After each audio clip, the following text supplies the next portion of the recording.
गलतियों के नाम पौलुस रसूल का खत। चौथा बाब। लेकिन मैं ये कहता हूं कि वारिस जब तक बच्चा है, अगरचे वो सबका मालिक है, उसमें और गुलाम में कुछ फर्क नहीं, बल्कि जो मयाद बाप ने मुकर्रर की उस वक्त तक सरपरस्तों और मुख्तारों की इख्तियार में रहता है। इसी तरह हम भी जब बच्चे थे तो दुनियावी इब्तदाई बातों के पाबंद होकर गुलामी की हालत में रहे। लेकिन जब वक्त पूरा हो गया तो खुदा ने अपने बेटे को भेजा जो औरत से पैदा हुआ और शरीयत के मातहत पैदा हुआ, ताकि शरीयत के मातहतों को मोल लेकर छुड़ा ले और हमको ले पालिक होने का दर्जा मिले। और चूंकि तुम बेटे हो, इसलिए खुदा ने अपने बेटे का रूह हमारे दिलों में भेजा, जो अब्बा यानी ऐ बाप कहकर पुकारता है। बस अब तू गुलाम नहीं बल्कि बेटा है, और जब बेटा हुआ तो खुदा के वसीले से वारिस भी हुआ। पौलुस की गलतियों के बारे फिक्रमंदी। लेकिन उस वक्त खुदा से नावाकिफ होकर तुम उन माबूदों की गुलामी में थे जो अपनी जात से खुदा नहीं।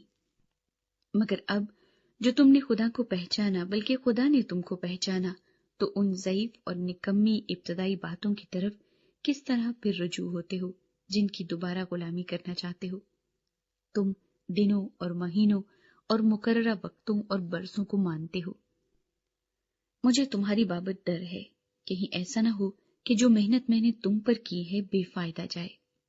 ऐ भाइयों, मैं तुम्हारी मिन्नत करता हूं कि मेरी मानिंद हो जाओ, क्योंकि मैं भी तुम्हारी मानिंद हूं।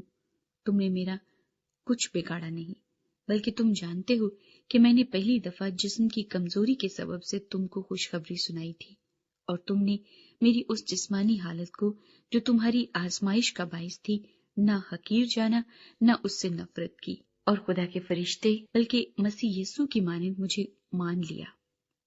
बस तुम्हारा वो खुशी मनाना कहाँ गया। मैं तुम्हारा गवाह हूं कि अगर हो सकता तो तुम अपनी आंखें भी निकाल कर मुझे दे देते। तो क्या तुमसे सच बोलने के सबब से मैं तुम्हारा दुश्मन बन गया? वो तुम्हें दोस्त बनाने की कोशिश तो करते हैं, मगर नेक नियति से नहीं, बल्कि वो तुम्हें खारिज कराना चाहते हैं ताकि तुम उन्हीं को दोस्त बनाने की कोशिश करो। लेकिन ये अच्छी बात है कि नेक अमर में दोस्त बनाने की हर वक्त कोशिश की जाए, न सिर्फ उसी वक्त जब मैं तुम्हारे पास मौजूद हूं। ऐ मेरे बच्चों, तुम्हारी तरफ से मुझे फिर जनने के से दर्द लगे हैं, जब तक कि मसीह तुम में सूरत ना पकड़ ले।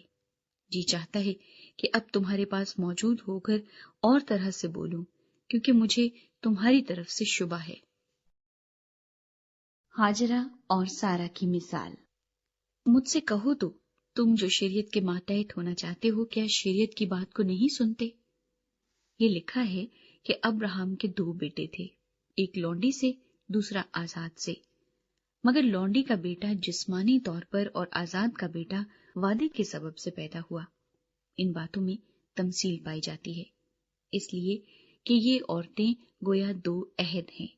एक कोहे सीना पर का जिससे गुलाम ही पैदा होते हैं, और वो हाजरा है, और हाजरा अरब का कोहे सीना है, और मौजूदा यरूशलेम उसका जवाब है, क्योंकि वो अपने लड़कों समेत गुलामी में है।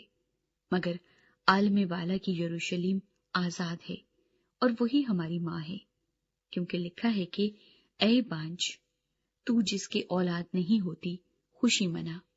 तू जो दर्दे ज़ै से नावाकिफ है, आवाज बुलंद करके चिल्ला, क्योंकि बेकस छोड़ी हुई की औलाद शौहर वाली की औलाद से ज्यादा होगी।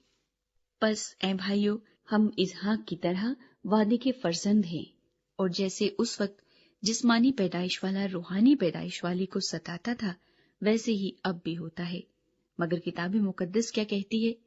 ये कि लौंडी और उसके बेटे को निकाल दे, क्योंकि लौंडी का बेटा आजाद के बेटे के साथ हरगिज वारिस ना होगा। बस ऐ भाइयों, हम लौंडी के फर्जंद नहीं बल्कि आजाद के हैं।